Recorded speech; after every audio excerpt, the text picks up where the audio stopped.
Dobar dan želim vsem zbranim po 116. seji Vlade Republike Slovenije na naši redni novinarski konferenci.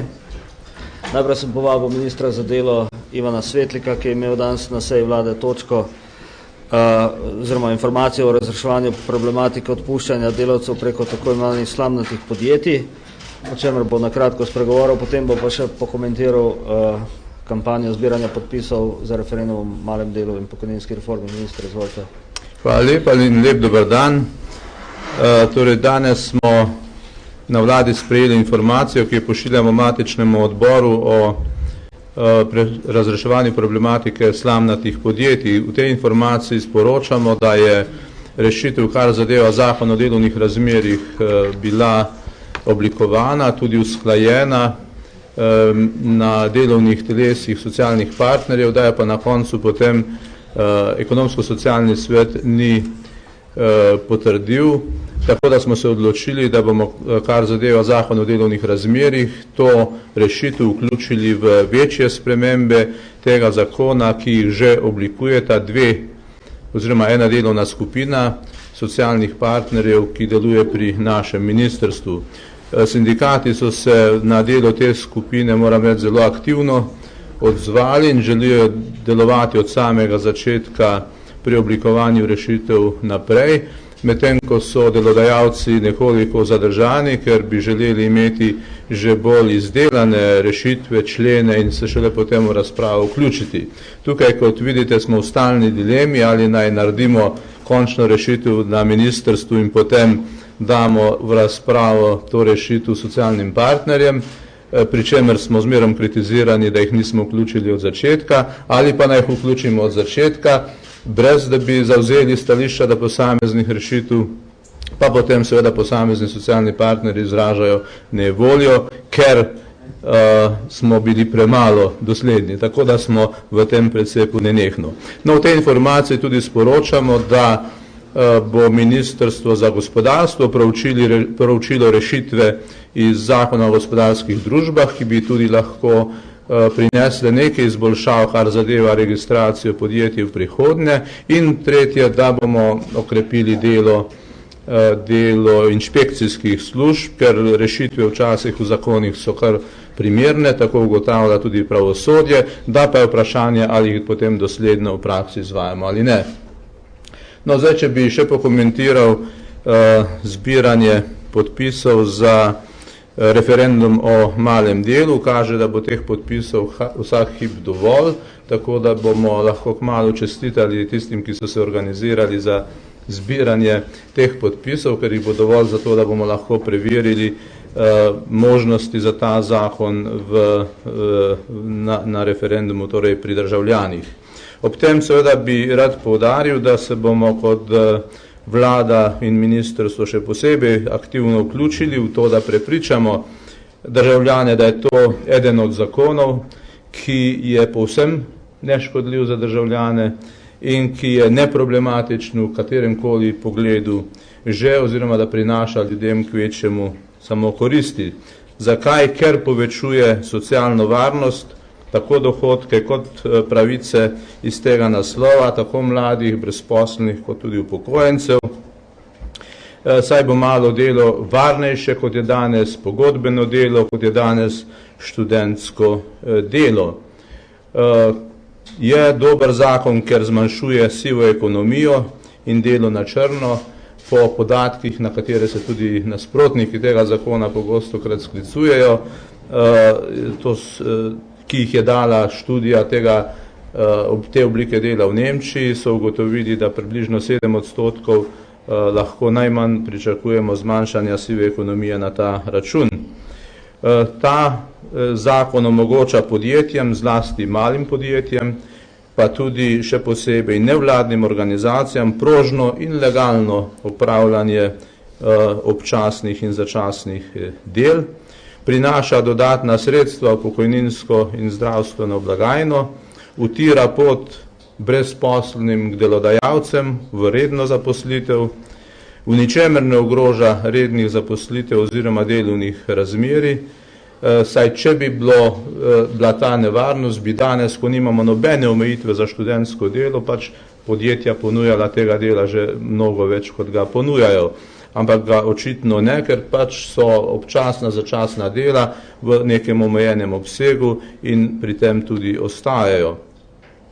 Ta zakon mislimo, da je dober tudi, ker daje študentom več sredstev za štipendije, za študentske domove, prizna delovno prakso, tudi omogoča in pokojninsko zavarovanje in seveda tudi zagotavlja še naprej sredstva za delovanje študentskih organizacij.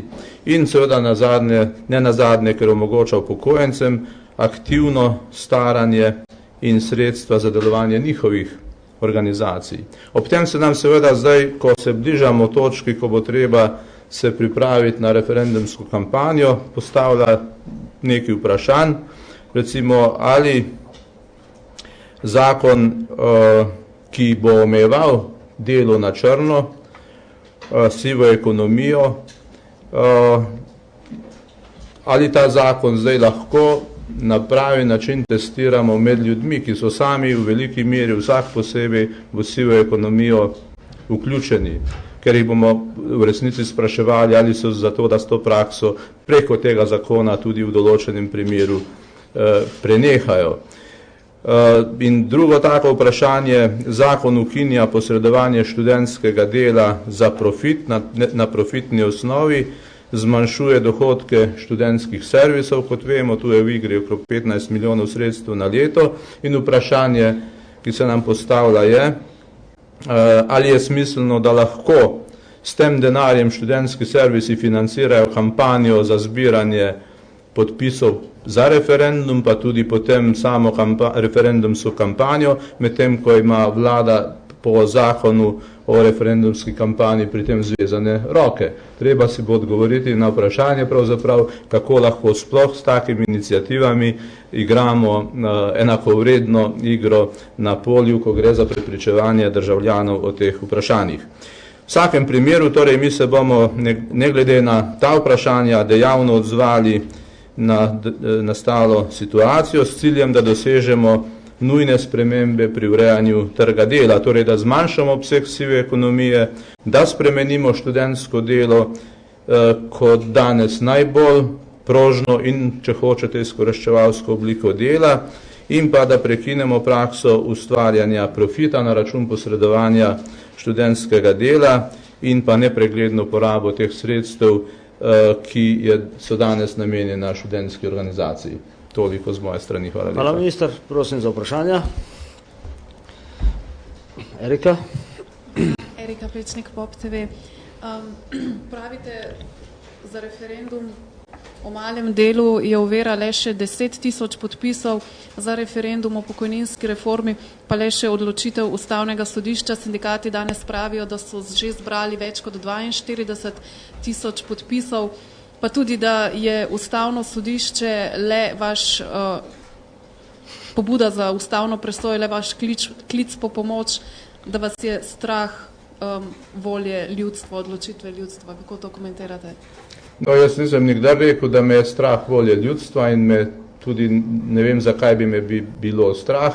Mene je pa strah za posledice odločitev, ki bi recimo pomenile, da se pokojninska reforma ne bo začela vajati, kajti strah me je za sedanje in bodoče upokojence, ker morebiti v prihodnjih letih ne bi več dobivali redno pokojnin, njihove pokojnine bi bile pa v vsakem primeru nižje kot po novem zakonu.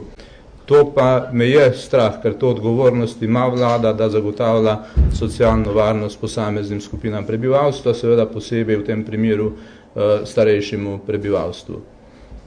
Pri malem delu, kot rečeno, mi bo, če bi prišlo do neuveljavitve tega zakona, resnično žal, da se nadaljuje s prakso študentskega dela, kakršno imamo danes, in seveda, da ne zagotovimo tem trem skupinam, ki jim je ta zakon namenjen, možnosti, da si povečajo svojo socialno varnost, ki jo imajo sicer zagotovljeno kot študenti, kot brezposelni in kot upokojenci.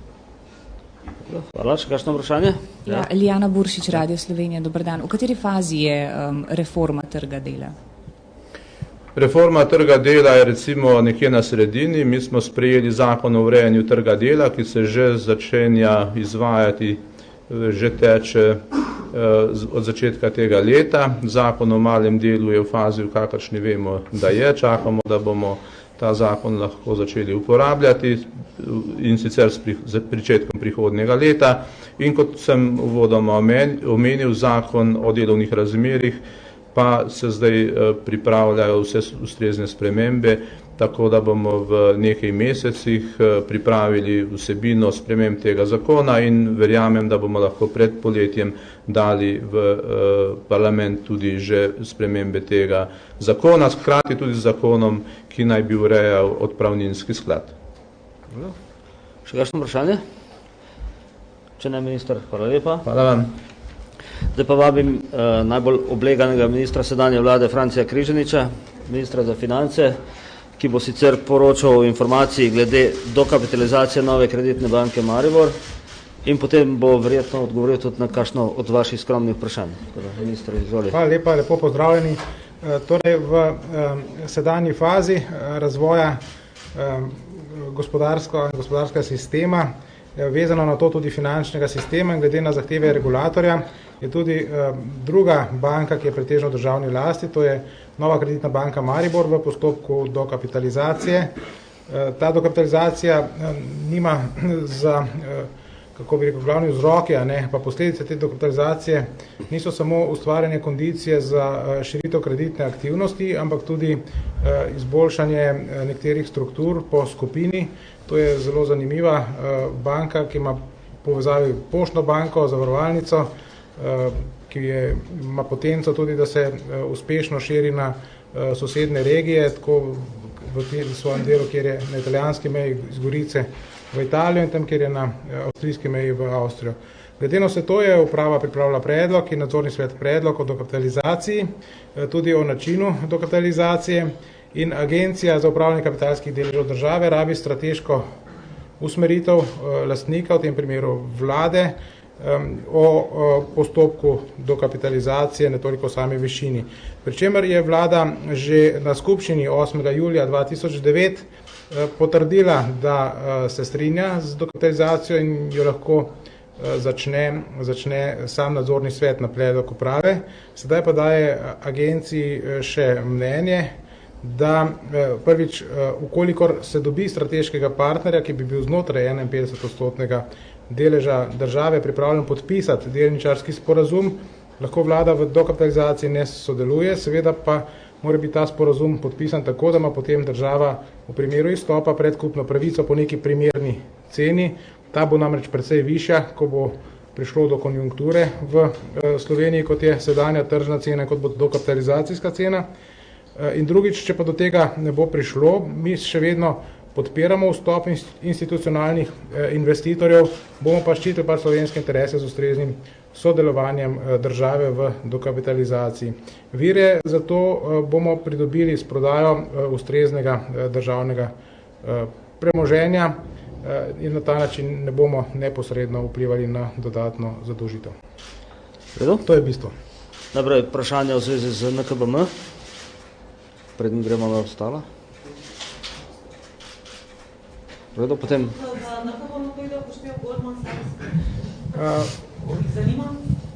Več partnerjev je, ki se zanimajo, jaz jih ne bi našteval. Seveda imamo z vsemi intenzivne kontakte, z katerimi se pretežno dopisujemo, z drugimi se pa tudi srečujemo.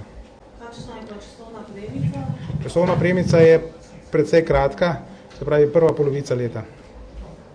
Ok, naprej. Vprašanje. Marko. Milenič, Svetnega Nalva. Ta zgodba do včeraj z računskim sodiščem se nekako nadaljuje, pa me zanima, če lahko vi ocenite, oziroma če lahko date kot minister neko oceno, kakšen je pol res konsolidiran dolg celotne države, če bi vse naredili, kar bi morali narediti. Pa še vprašanje, zakaj se ne dela bilance stanja na koncu, zakaj je taka praksa nastala v državi? Torej, bilanca se dela se bilanca različnih blagajen, sedaj se bo ta nekoliko spremenila. Tako da na sam bruto dolg lahko vpliva, če bomo šteli bruto dolg celotno zadolžitev soda, ki ima na drugi strani tudi premoženje, se bo bruto dolg povečal, seveda pa tam premoženje, ki se ga potem prodajalo. Tako da to je trenutno zakonsko rešeno. Zdaj pa, če hočete natančen odgovor na to, dokaj natančno vprašanje, bi moral pa pisno to odgovoriti. Že pri sodu se bo to nekaj poznalo, na bruto dolgo, na neto ne. In na deficitu ne. Štjan? Vprašanje, včeraj ste dejali, da ne boste odstopili. Pa me zanima, vas kolegi pri tem podpirajo, ministri? Jaz imam občutek, da me kar dosti ljudi podpira, tako od kolegov kot širše. Tudi v vladi? Ja, kolegov in širše. Redo, naprej, Mirko, ti si šel? Ja. Minister, ali drži, da na vladi razmišljate že dlje časa, ne samo zdaj, o spremembi zakona o računskem sodišču, tudi v tem delu, ki nalaga nekako predlog premijeju za razrešitev odgovorne osebe? Ne, novela zakona o računskem sodišču je bila pripravljena v prejšnji vladi in mi smo jo dali v predal. In tam leži. Jure? Ja, gospod Križanič, kako komentirate, da so z vaše PR službe, pa tudi gospod Čebulj na naša vprašanja, ko smo jih spraševali glede vašega obiska v Kitzbühelu, da lahko rečemo, da so se vsaj pri svojem odgovoru, ko so ta obisk zanikali, vsaj sprenevedali, če ne celo lagali? Jaz ne pričakujem, da so ga zanikali. To je bila službena pot, točno se ve, kdaj smo šli, kam smo prišli. Ampak so ga zanikali? Jedli smo na svoje stroške oziroma na moje, tako da... Ja. Kako komentirate torej to, da so ga zanikali? Ne komentiram, da bi ga zanikali. Še mogoče to vprašanje pri teh... Ne vem, zakaj bi ga zanikali. To mi ni jasno. Morda, da kdo ne bi vedel, če bolje zanesljivo vedel, ne mogoče, da bi zanikali. Meni dve novinarski kolegici zatrjujete, da so zanikali, prav tako gospa Štorman z vašega ministrstva poslala odgovor, da pač... Ne, to je bilo vprašanje, ali sem cel vikend smučal v Kitzbühelu. Ne. In odgovor je bil ne, ja, tako. Ja. Drugače pa morate to vprašanje je bilo, ali ste bili ta vikend ali katerikoli vikend v Kitzbühelu na pogovorih z Goldman Sachs. Ne, v petek sem bil. Ja. Torej, se strinjate, da je bilo vse sprenevedanje pri odgovoru na vprašanje? Ne, v vikendu nisem bil, v petek sem pa bil. Okay. Ja. Zakaj bi se sprenevedal v nekem sestanku? To, da sem se pa sestal z dvema kitajskima bankama, pa ni noben problem. Gospod Čebulj je mimo grede rekel tudi, da že on zelo dolgo časa ni bil v Kitzbühelu. To morate gospoda Čebulja vprašati, ne mene. Jaz ne moram povedati, kaj je gospod Čebulj rekel. Okay. Zakaj se pri večini teh poslov z Goldman Sachsom pojavlja ime gospod Lovše? Prosim? Zakaj se pri večini poslov z Goldman Sachsom pojavlja ime gospod Lovše? To morate tudi gospoda Lovšeta vprašati. Dobro. A se spomnite sestanka lani, ki ste ga vi organizirali z Goldman Sachsom, na katerem je bil gospod Lahovnik, gospod Vlačič in pa tudi trije predstavniki Goldman Sachsa, pa prav tako gospod Lovše? To je bil pa sestanek, ko je bil gospod Debelius v Ljubljani. Takrat je bil gospod Lovše organizator tega obiska kot predsednik Ameriške gospodarske zbornice v Sloveniji. V tem kontekstu sem jaz gospoda Debeliusa tudi spoznal. To je bilo lansko leto ob tem času. Gospod minister, Katja Šuga, nadaljevala, kjer je končal kolega, v tem vprašanju, ki smo ga poslali na Ministrstvo za finance, z naše redakcije je pisalo, ali je bil minister Križanič ta vikend ali katerikoli drugi vikend v Kitzbühelu gost tega in tega gospoda, direktorja Goldman Sachsa za Evropo. Odgovor finančnega ministrstva je bil ne, minister je bil v soboto tam, v nedeljo v Dražgošah. Iz vprašanja je bilo jasno razbrati, vsaj mislim, da sprašujemo, ali ste se dobili z direktorjem Goldman Sachsa za Evropo. Če nismo vprašali, ali v petek, to še ne pomeni, da je Ministrstvo za finance lahko zanikalo, da ste se vi kadarkoli s tem gospodom dobili. Zakaj Ministrstvo za finance ni odgovorilo? Minister je bil v soboto tam, v nedeljo tam, v Kitzbühelu pri direktorju Goldman Sachsa za Evropo, pa v petek. Ta del informacije se opravičujem, ampak ste prikrili. In sprašujem se, zakaj? Ni govora, da bi karkoli prekrivali. V tej zvezi nimamo nič za prikrivati. Mi navezujemo stike z investitorji, tisti, za katere pričakujemo, da bi bila lahko Slovenija za njih zanimiva, kot mostišče za njihov prodor v Evropsko unijo in s katerimi bi lahko tudi kot partnerji uspešno sodelovali. Se pravi, za kreacijo kvalitetnih delovnih mest so njihove investicije v slovensko gospodarstvo, v novem primeru pa seveda v finančni sistem izredno zanimive. V tem kontekstu ni kaj za prikrivati. Sestanek z gospodom Debeljusom je bil dlje časa načrtovan in midva sva ga nekako uspela realizirati 7. popoldan. Vprašanje, kot ga je gospa Štormanova razumela in kot bi vi morali pač se z njo o tem pogovarjati, ne z mano, ampak kot sem jaz razumel gospod Štormanovo, ali sem jaz smučal čez vikend v Kitzbühelu. Odgovor je bil, nisem smučal v Kitzbühelu. V redu, pojmo. Sem se pa sestal z Debeljusom in to v petek, ne med vikendom. V redu, izvoli. Liljana Buršič, Radio Slovenija. Kako potekajo pogajanja z belgijsko KBC glede dokapitalizacije Nove Ljubljanske banke? Če ste sprejeli že kakšen konkreten dogovor, predvsem glede višine pa načina dokapitalizacije?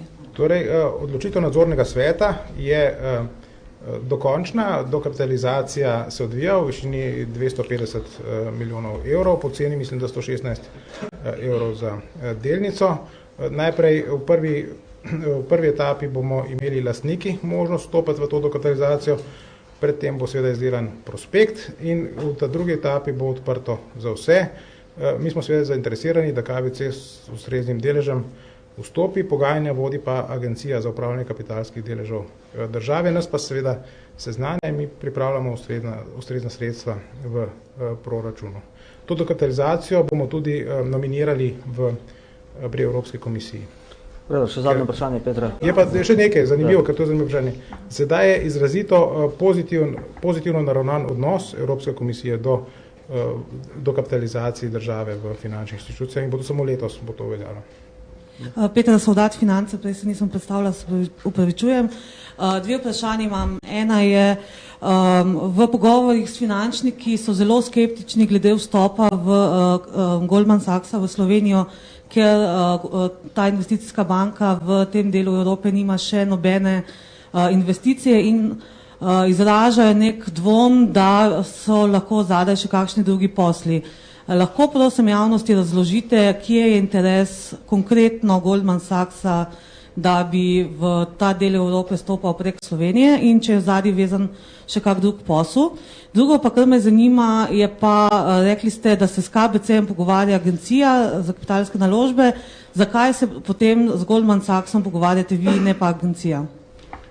Torej, ko bo interes dovolj velik, če bo dovolj velik, takrat bo seveda Agencija stopila v ta razmerja, ne več finančni minister. Trenutno jaz pač navezujem ustrezne stike. Tako kot rečeno, ne zgolj z Goldman Sachsom, tudi z drugimi inštitucijami, ki hoče nastopati bodisi kot svetovalci ali posredniki pri iskanju ustreznih investitorjev, bodisi kot neposredno investitorji. In tu se sestavim pač s ljudmi iz različnih delov tega sveta.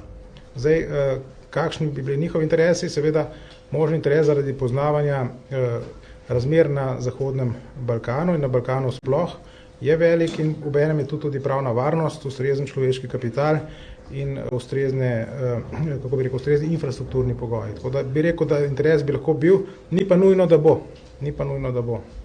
To ni dokončano. Zdaj, Goldman Sachs je tudi v tej skupini v sindikatu bank, ki izdajo obveznice, vendar se o tem z Debeljusom niso pogovarjali. V redu, glede na to, da je minister že včeraj imel tiskovno konferenco, mislim, da je za danes minister dovolj. Vi ste že eno tudi?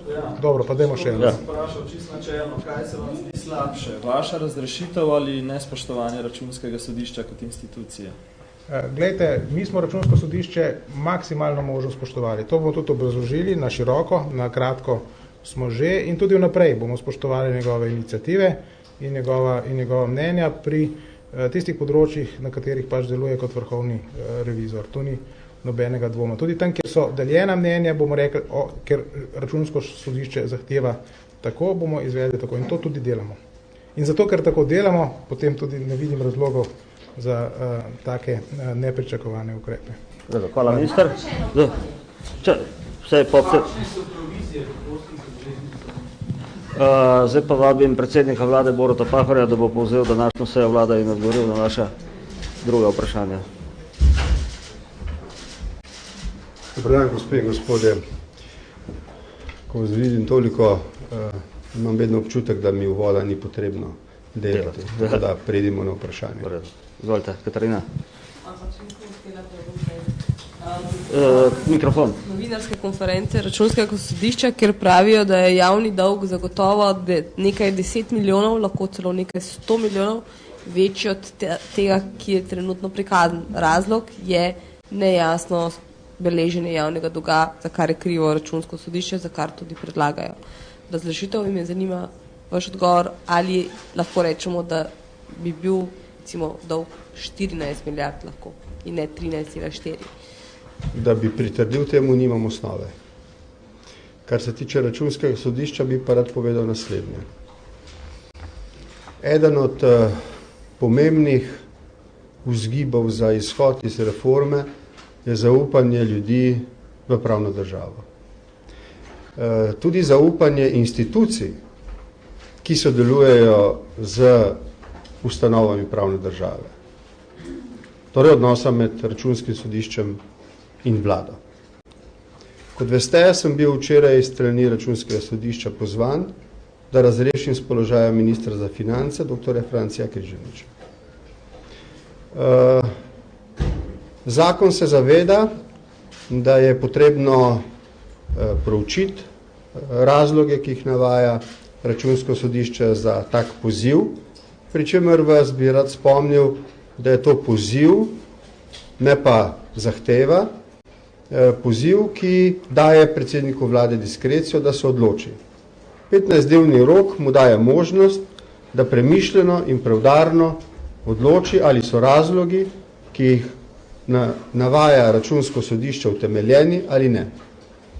Zato sem se bil odločil, ker Računsko sodišče spoštujem, sam odločno odklanjam namige, da bi imelo Računsko sodišče kakršnekoli motive, druge od tistih, za katere je pristojno, in to je, da gleda pod prste proračunskim porabnikom, da bom dal 7 dni časa ministru za finance, da mi zelo natančno pove in napiše, kaj je v tem času, ko je odpravljal to, kar je Računsko sodišče zahtevalo, storil, česa ni storil zaradi česar Računsko sodišče poziva predsednika vlade k njegovi razrešitvi, tako da bi lahko po 7 dneh ocenil, kakšna je bilanca upravljenega dela Ministrstva za finance. 15-dnevni rok mi torej daje možnost, da se premišljeno in preudarno odločim o tej zadevi. Tako bom tudi storil najprej in predvsem, preden bom dajal kakršnekoli izjave, bom počakal na odgovor ministra za finance v zvezi z njegovim opravljenim delom. Naprej, Mirko.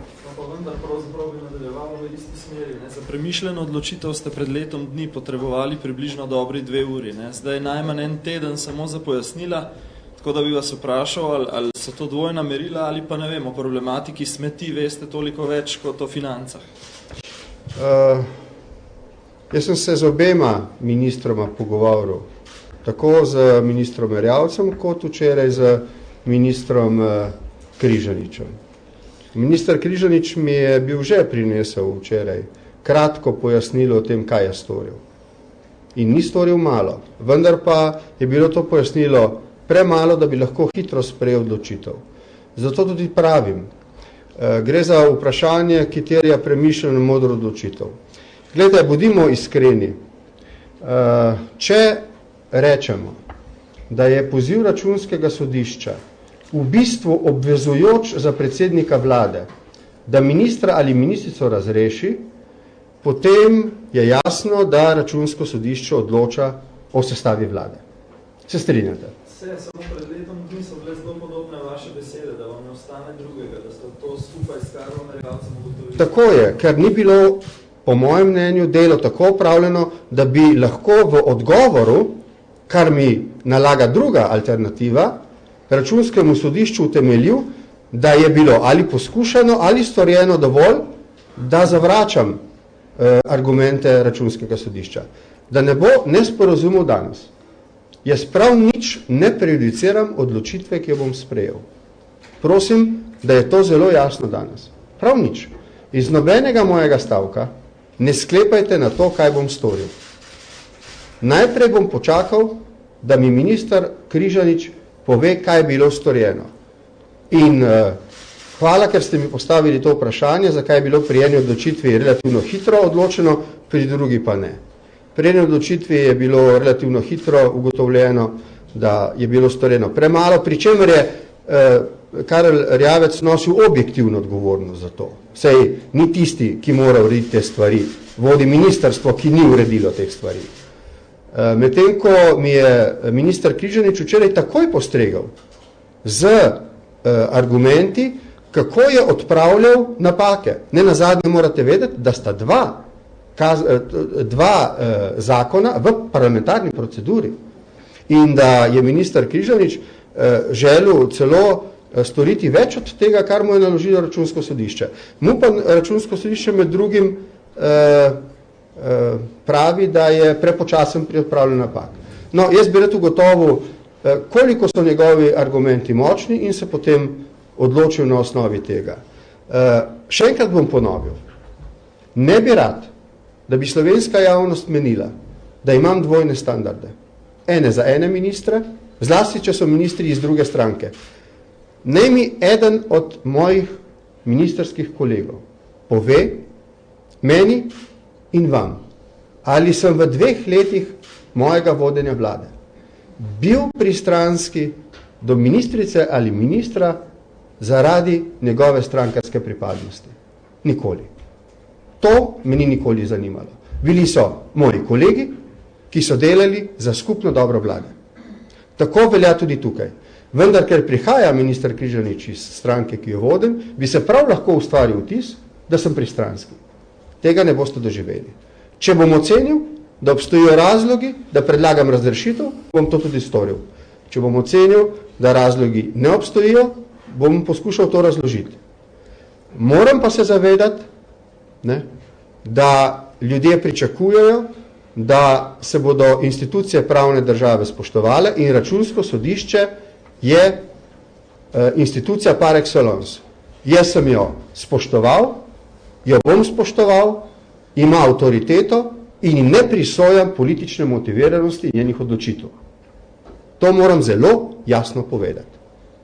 Opravlja svoje delo in za zaupanje ljudi v nadzor nad porabo proračunskih sredstev je to institucija, brez katere si seveda enega zaupanja v to ne morem predstavljati. Tako da bodite prepričani, počakal bom 7 dni, 7 dni sem določil med drugim zato, ker 2 dni na ministra ni v Bruslu, na Ekofinu, sicer bi ta rok skrajšal in potem se bom odločil. In videli boste, da se bom odločil tako, da bom po eni strani ne samo za voljo mene, ministra Križaniča, celotnega ministerskega zbora, na koncu koncev politike kot take, poskušal storiti tako, da bom v vsakem primeru izrazil dolžno spoštovanje do odločitve Računskega sodišča. O tem ne bo nobenega dvoma. Na drugi strani pa se moram zavedati, da bi samo poziv na razrešitev ministra strani Računskega sodišča brez diskrecije, ki mi jo zakon daje. In zakon ne daje diskrecije predsedniku vlade kar tako. Zakon daje diskrecijo za to, da on na osnovi argumentov oceni, ali je poziv Računskega sodišča ustrezen ali ne. Če meni ni ustrezen, mora, kot veste, odgovoriti v 15 dneh. Zakaj? Zato, ker bi sicer Računsko sodišče odstavljalo ministre in predsednik vlade pravzaprav ne bi vodil vlade, ampak bi jo deloma vodilo Računsko sodišče, kar pa ni v skladu z delitvijo oblasti. Tako da Mislim, da smo si tukaj zdaj v teh nekaj minutah nalili zelo čistega vina, da poznate moje stališče. Ravnal bom tako, da bom prvič zaščitil avtoriteto računskega sodišča. Nobene moje izjave, nobenega mojega ravnanja ne bo, ki bi kakorkoli okrnilo avtoriteto tega sodišča. Drugič, spoštoval bom to, kar mi bo minister Križanič dal v upogled kot razloge za njegovo ravnanje. Če so razlogi prepričljivi, na koncu jih boste videli tudi vi, jih bom poslal računskemu sodišču. Morda še pred rokom 15 dni. Morda še pred rokom 15 dni. Če bom ocenil, da niso prepričljivi, bom predlagal njegovo razrešitev. Tako da si je potrebno tukaj vzeti čas in zakon tudi daje pol meseca za to, da se predsednik vlade dobro in pravilno odloči. Bodite brez skrbi, gre za zelo pomembno odločitev, ki utrjuje vero ljudi v to, da predsednik vlade, ko ima tako težko odločitev pred seboj, in verjemite mi, to niso lahke odločitve, ravna nepristransko, kar se tiče strankarske in siceršnje politične ali svetovno-nazorske usmeritve. Da ravna v skladu z avtoriteto računskega sodišča, da spoštuje tudi integriteto svojih sodelavcev. To morate razumeti. Na koncu koncev gre za enega od mojih pomembnih sodelavcev. In da mu damo možnost, da pove svoje argumente in da jih upoštevam pri svoji odločitvi. Tako da čez 7 dni, ko bom argumente pogledal in jih strokovnjaki proučil, bom toliko lažje odločil. To je vse. Petra. Gospod premier, Petra Sovdat, Finance. Včeraj sem iz notranjega ministrstva dobila v bistvu odgovor, da se je v preiskavi policije znašel tudi življenjski partner notranje ministrice Katarine Kresal Miro Senica v zvezi z dogajanjem pri odkupu terjatev na Petrolu. Malo daljše vprašanje bom zastavila.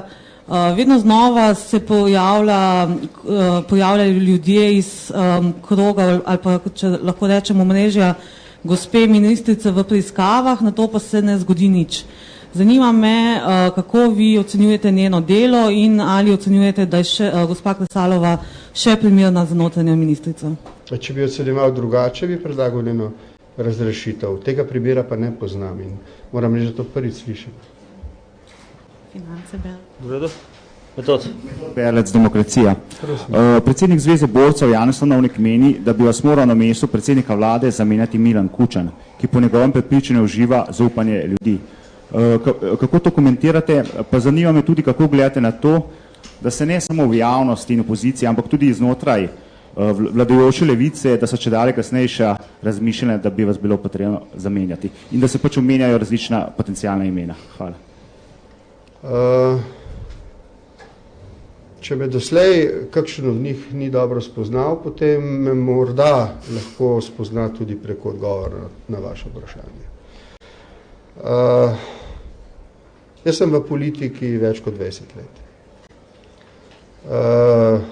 Praviloma sem se znašel v politiki na tisti strani, ki je bila tisti zgodovinski hip manj popularna ali v krizi. In ne da bi si pripenjal medalje, ki mi ne prisodijo, vendar tudi ne želim biti,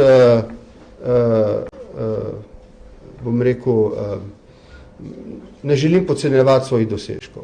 Dostikrat sem prijel v roke težke projekte in jih uspešno rešil. Zato tudi menim, da lahko dobro opravim to delo, ki ga opravljam. In bom potem rekel nekaj na vsebino dela. Vendar bi zdaj rad odgovoril na vaše vprašanje. Vidite, vsa ta razmišljanja so legitimna razmišljanja in jaz jih prepuščam ljudem, s katerimi, ki se z njimi ukvarjajo. Moja naloga je vodenje vlade. Gremo v odločilno, prelomno in upam prebojno leto. Pred nami so verjetno ena najtežjih odločitev v tem mandatu. Ena je za nami, je uspešna, mislim tukaj na ureditev v odnosu z Republiko Hrvaško, kar nam je omogočilo, da smo se osredotočili na gospodarske in socialne teme. Zdaj smo osredotočeni na te teme in prihajamo z reformami v parlament, kjer, to bi rad, da opazite, slovenska politika, slovenska politična večina uspe dokončati svojo zgodbo. Od tukaj naprej ni več v njeni moči, ampak je v pristojnosti in moči za ustavo določenih deležnikov, da sprožijo referendum. Tukaj bi rad povedal naslednje. Rezultati referendumov v preteklosti, v 18 letih, so dober kazalec, da usoda referenduma, se pravi ali uspe ali ne, ni odvisna od popularnosti vlade. Mi smo imeli že bolj popularne vlade, pa so referendumi gladko propadli. Zakaj? Ker je to pravzaprav v naravi naše referendumske zakonodaje, ki je slaba. Ni kvoruma in načeloma gredo na referendum, če ne presojajo, kakšenkrat pa presodijo ljudje, da so pomembni referendumi, gredo, je velika udeležba in ponavadi tudi tesen rezultat, razen če ne gre za plebiscit, kar je sui generis referendum.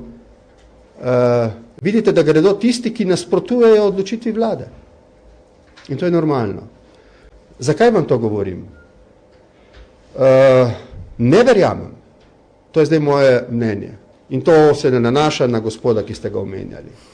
Se nanaša na katerokoli personalno alternativo predsedniku vlade, ki zdaj opravlja svojo dolžnost. Kdorkoli bi opravljal zdaj v mojem času nalogo, bi imel na voljo dve izbiri. Ena, da z nepopularnimi ukrepi, za reformami in spremembami poskuša izvleči državo ne samo kratkoročno, ampak dolgoročno iz krize in jo postaviti na varno stran radarja fiskalne stabilnosti, zaposlenosti in pravne urejenosti v Evropski uniji. To seveda pomeni, da lahko zaradi referendumske ureditve prihaja do referendumov, ki eden za drugim rušijo Sizifovo delo, ki ga opravlja vlada. Skalo vse težjo, vedno bolj, ko gre na ukreber problem, je to težje, pripelje do vrha in referendum jo spusti nazaj dol. Glejte, mene ni strah za vlado. Mene je lahko kvečemu strah za ljudi.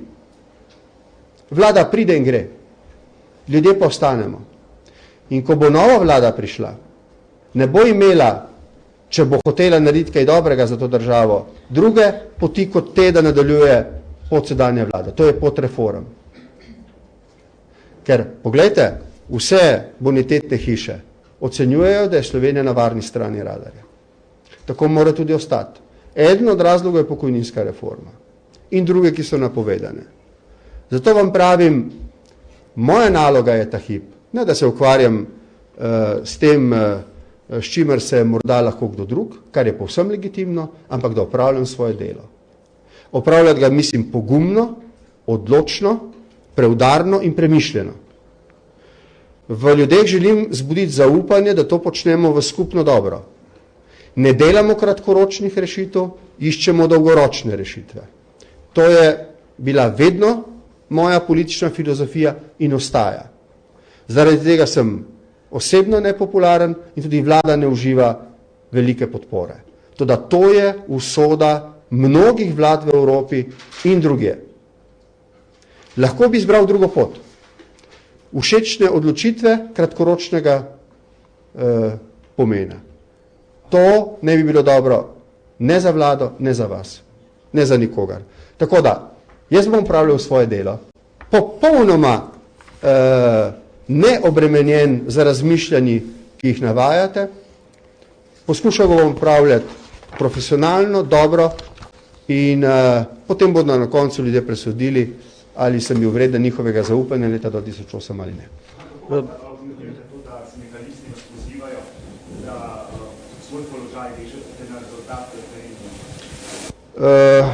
Glejte, ker sem prej omenil, da sem dolgo časa v politiki, boste lahko preverili v vaših arhivih, moje izjave, ko sem bil vodja opozicijske stranke ali pa član koalicijske vlade. Vedno sem imel en in isti odgovor na vprašanje, ali padec referendumskega vprašanja pomeni tudi padec predlagatelja. In vedno sem rekel ne.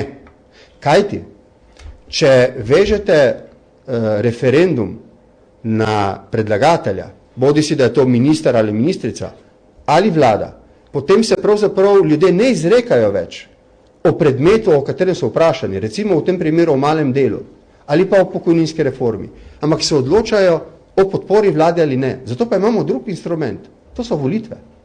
Zato bodimo zelo previdni, gospe in gospodje, ohranimo instrument referenduma, če ga že imamo, kot instrument odločanja o posamični stvari. Potem pa vlada ali predlagatelj že sam vidi, ali lahko spričo rezultata referenduma nadaljuje svoje delo ali ne. Ampak to je njegova odločitev. Ne spremenimo referendumov v volitve. Tega mnenja sem bil, ko sem bil v opoziciji in zdaj, ko sem na oblasti. Ne. Moram vam pa še enkrat povedati. Prosim, da to razumete. To leto bo leto, ko je vlada po letu 2009, zlasti pa po letu 2010, ko smo pripravili zdaj osnutke nekaterih reform, te reforme predložila parlamentu. Pokojninska je uspela in če Ustavno sodišče ne bo odločilo drugače, bo šla na referendum. Malo delo, mi smo ga spravili pod streho, podpisi bodo tako rekoč zbrani, ljudje bodo odločali o tem vprašanju. Verjetno se utegne zgoditi, da bo zaradi nasprotovanja spremembam, kljub temu, da se vlada trudi za socialni dialog, verjetno prišlo do neke navade, da se bo na vsako pomembno spremembo, na vsako pomembno reformo usedel referendum. In obstoji možnost, da bodo referendumi eden za drugim uspeli, kar pomeni, da reforme ne bodo izglasovane. To bi pomenilo, da bo Slovenija zaostala v naporih, da preseže povprečnost razvoja Evropske unije in ljudje bodo to čutili na svojem standardu. Vlada prevzema zaenkrat še vedno polno odgovornost, da te reforme pripravi. Če jih mi ne bi bili sposobni, gospe in gospodje, pripeljati do konca, kolikor se naše pristojnosti tiče, torej do konca procedure v državnem zboru, potem bi bila odgovornost vlade in njena nesposobnost, da te reforme pripravi in jih procesira. Od tu naprej pa je stvar ustavne svobode, da deležniki lahko sprožijo referendum. In enkrat se bo treba tudi o tem pogovoriti. Enkrat bosta mogli opozicija in koalicija doseči dogovor o tem, da prav o vsakem vprašanju ne more biti referenduma in če je že referendum, da mora biti nek kvorum. Ker poglejte, če pride na referendum 12 ali 14% ljudi, spomnite se, recimo, da ne bomo šli zelo daleč, spomnite se recimo referenduma o pokrajinah. Mislim, da je bila udeležba 12 ali 13%. Kaj so rekli ljudje? Zato smo vas izvolili, da odločite. Ko smo šli na referendum o RTV-ju, kaj so rekli ljudje? Smo izvolili za to, da odločite. Mi ne, še enkrat bi rad pogledal ljudem v oči, vlada ne prelaga odgovornosti za odločitve o reformah na vaša bremena, spoštovane državljanke in državljani. Vlada je pripravljena odgovornost nositi.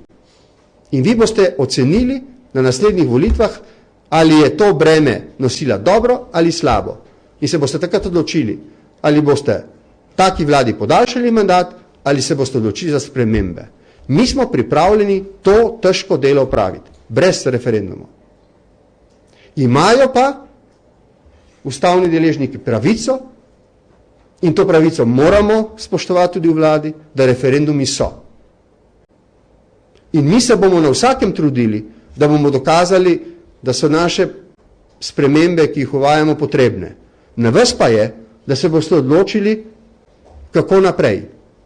Opozoriti vas moram, državljanke in državljani, da je Slovenija danes na varni strani v Evropski uniji in v evroconi. Navkljub nekaterim težavam. In da imamo vse možnosti, ne samo, da tukaj ostanemo, ampak da gremo naprej. Kazalci večinoma so ugodni. Razen sektorja gradbeništva je industrija v porastu.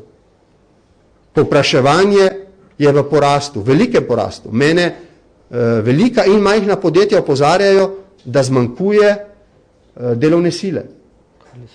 Kvalificirane delovne sile. Pazite. Torej, imamo vse možnosti, da se izkopljamo.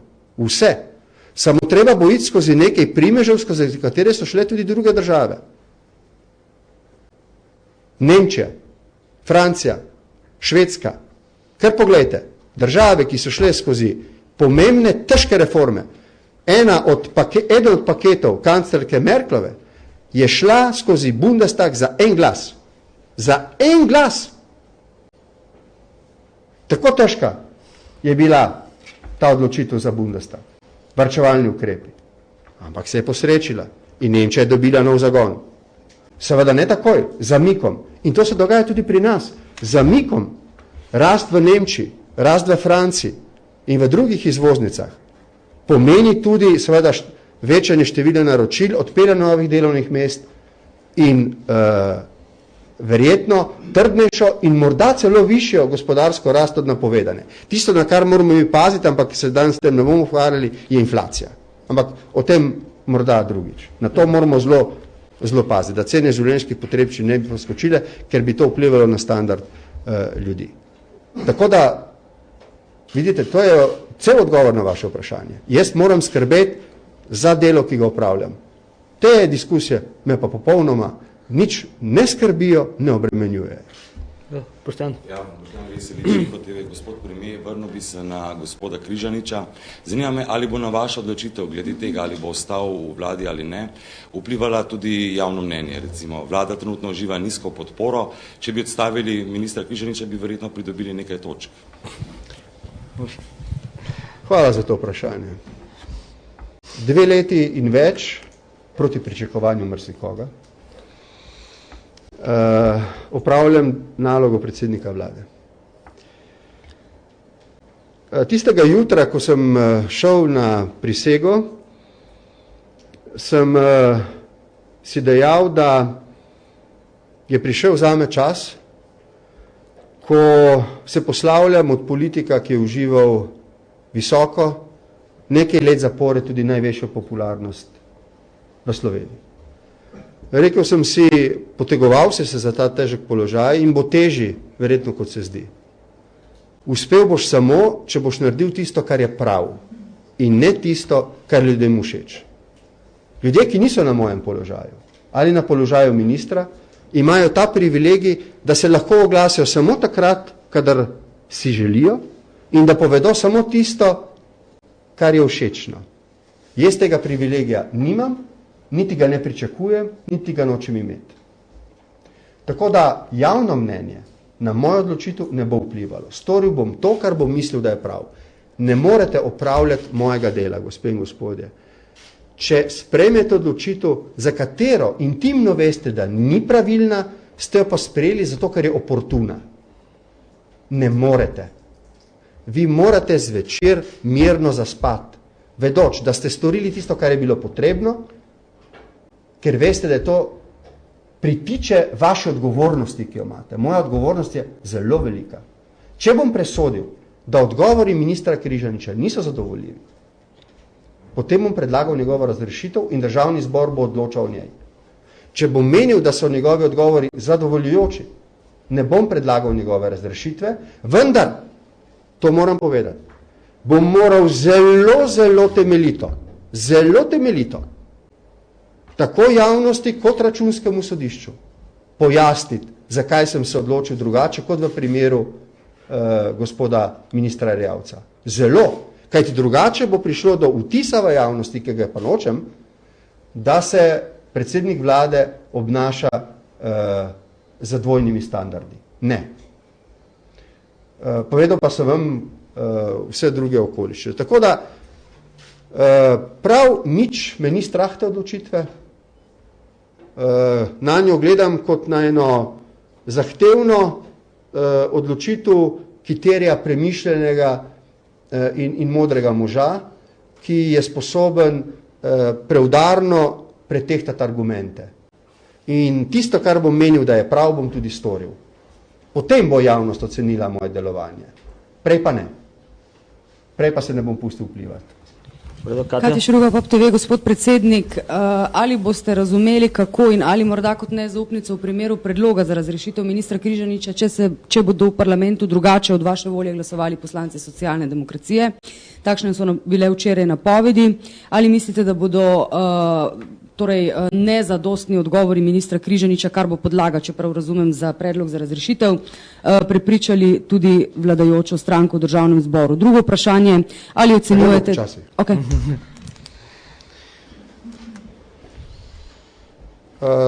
Predpostavimo, da pride do predloga za razrešitev.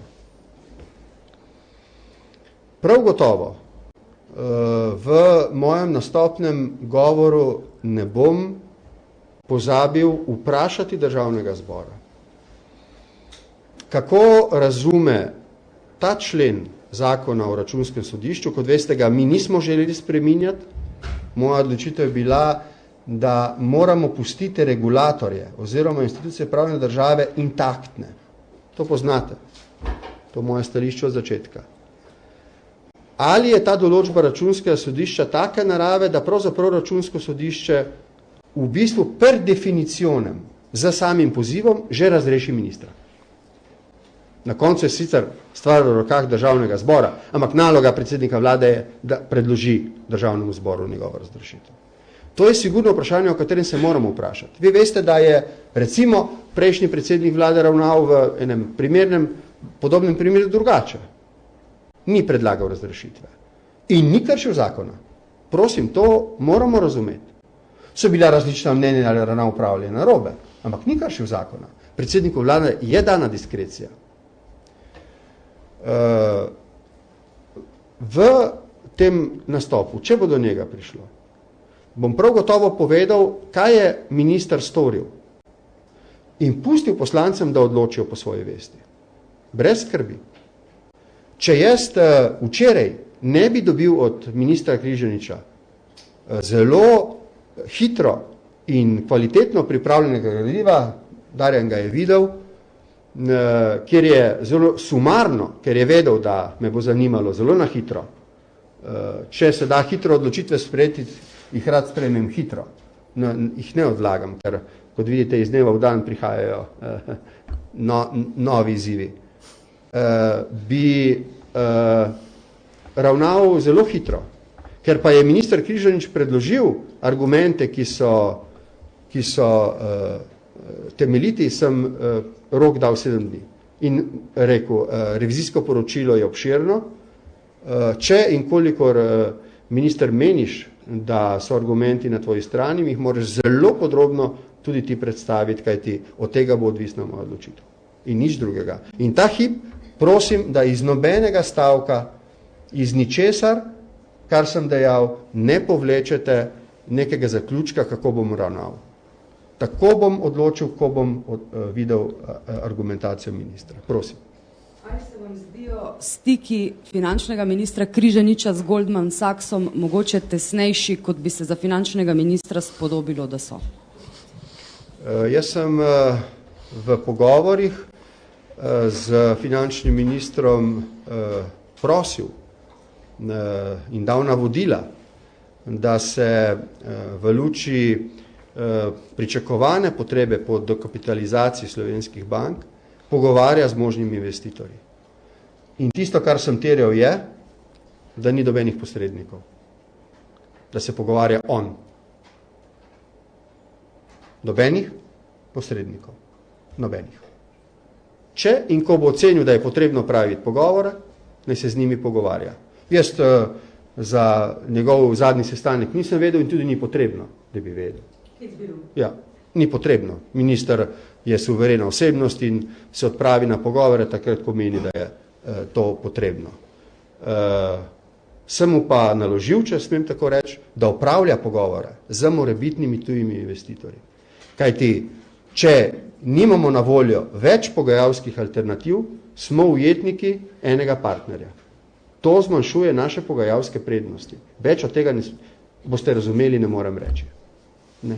Poznate pa moje stališče do kapitalizacije. Ne? vaša soseda še bolj, ne. Vredo, ja, izvoli. Še kakšno vprašanje? Ja, Jana Buršič, Radio Slovenija. V ponedeljek bodo predsedniki koalicijskih strank nadaljevali razvojno klauzuro. Neki kratkoročni cilji so že določeni, obljubljeni so tudi že prvi predlogi zakonov. V kakšni smeri se bo nadaljevala razprava? Še eno vprašanje imam. Ja, jaz sem danes ministerski zbor obvestil o odločitvah, ki smo jih že sprejeli in ki jih bomo. Sem zadovoljen glede procesa, ki ga vodimo. Januar je mesec, ko bomo v bistvu dosegli znotraj, to sem prepričan. Če ne bi bil, se ne bi lotil tega novega Sizifovega dela. O tem, hvala Bogu, ne bo referenduma. Se ne bi odločil za ta proces usklajevanja strokovnih in političnih vprašanj, ki so pred nami v naslednjih 2 letih. Jaz mislim, da bomo do konca januarja pripravili vse potrebno, in to je zdaj ključ za odgovor na vaše vprašanje, vse potrebno, da bomo lahko bržkone v februarju državnemu zboru predstavili program vlade do konca mandata in prosili državni zbor, da se o njem na nek način izreče, tako za pohvalami kot kritikami in tudi na sveti. Prav tako je sprejeta odločitev, da bomo dejansko fokusirali svojo pozornost na 4, največ 5 glavnih reform ali sprememb, kot želite. Povedal sem, kaj je cilj, konsolidacija javnih financ, ki zagotavlja višjo stopnjo gospodarske rasti ob višji stopni zaposlenosti, kar pomeni tudi na koncu socialno kohezivnost ob skrbi za utrjevanje institucij pravne države. Zdaj, mislim, da je to zelo pomembno, ministri se strinjajo in ministrice s tem načinom, da pride tudi v javnosti do enega vtisa, da ima vlada cilje in da ve, kaj počne, da ima tudi, bom rekel, soglasje glede tega. Tako da sem prepričan, da se bo to uredilo. Januar je ta mesec. Ampak ob vsem tem pa moramo upravljati vse druge tekoče. Konferenca o logističnem holdingu, a lahko že jutri pričakujemo kakšno dokončno odločitev o ustanovitvi holdinga, če ne pa kdaj sicer, pa še to v obeh primorskih podjetjih, še bolj pa sindikati tamkajšnji nasprotujejo takšni povezavi, ali se jih da še prepričati, če jih morda že niste? Jutri je pomembna konferenca na Brdu. Jaz ne bi danes želel imeti tistega uvoda, ki ga nameravam imeti jutri. Rekel bi le to. Očitno je, da ta zamisel, ki pravzaprav roko na srce ni zamisel slovenske pameti, deloma je bila sicer razvijana v 80.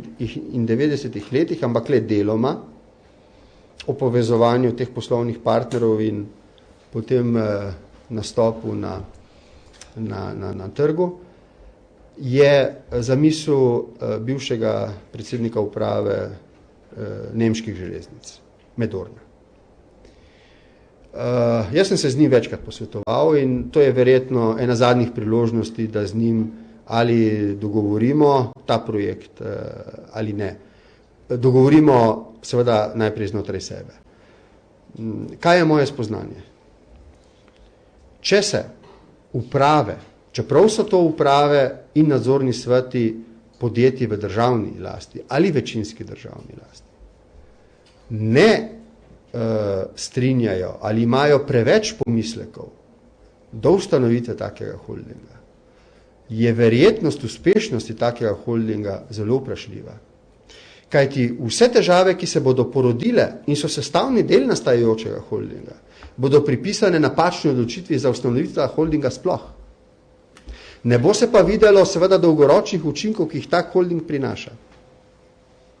In če nimamo razumevanja uprav, nadzornih svetov, sindikatov, potem bo verjetno zelo težko z, bom rekel, neko prisilo lastnika doseči zamisel holdingu. Jaz jo podpiram, jo vidim, mene je seveda, v tem času sva z Medornom postala skoraj prava prijatelja, zaupnika.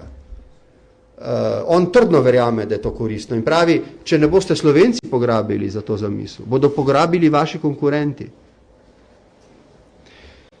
Ampak moram razumeti sindikate, moram razumeti uprave. Holdingi in usoda holdingov, kot veste, ne, ni pustila dobrega pečata v javnosti. Drži? In strah pred to institucijo je velik. In zato zadržanost sindikatov, uprav, nadzornih svetov, pred ustanovitvijo tega, kar je Medoran imenoval holding. Ne vedoč, da ima zgodovina holdingov v zadnjih letih, ne, v tajkunski zgodbi tako reputacijo, kot jo ima. In jutri se moramo o tem odkrito pomeniti. Če bo odpor proti tej zamisli, ki jo jaz mislim, ki jo jaz smatram dolgoročno za zelo koristno, prevelika, potem je celo Medornovo stališče tako, da ne velja siliti z njo, vendar je rekel, kaj boste storili Slovenci, ko boste čez nekaj časa videli, da je vaša konkurenca pograbila to rešitev. Je rekel, veste, na prvem sestanku, se spomnite, ni bil samo Medoran kot ena izmed avtoritet navzoč, ne? Se spomnite, bili so Švicari, bili so Avstrijci, lastniki privatnih podjetij, železniških, predsednik švicarske, v Evropi se zdi najbolj vzorno urejene železniške infrastrukture. Vsi so menili, da je to imenitna zamisel. Zdaj, gledajte, brez zamere, ne s tem končava, Darja. Ja. Dostikrat rečemo, zakaj se ne obrnemo Slovenci in pogledamo v primerljivih državah, kako imajo urejeno in ne izumljamo tople vode. In potem imamo neznansko srečo, da Medoran zaradi vrste razlogov reče, všeč ste mi, ne, ker ste tako trmasti in se boste zaleteli tukaj v en trd zid uporov, to mi je všeč, vam želim pomagati, ker sem trenutno končal svoje obveznosti na nemških železnicah in želim morda to svoje znanje deliti še s kom. In sem pripravljen vam pomagati pri zamisli, kako razviti ta sistem. In to je tudi storil. Če bo Slovenija zavrnila ta sistem, usiliti ga pa vlada verjetno ne bo hotela.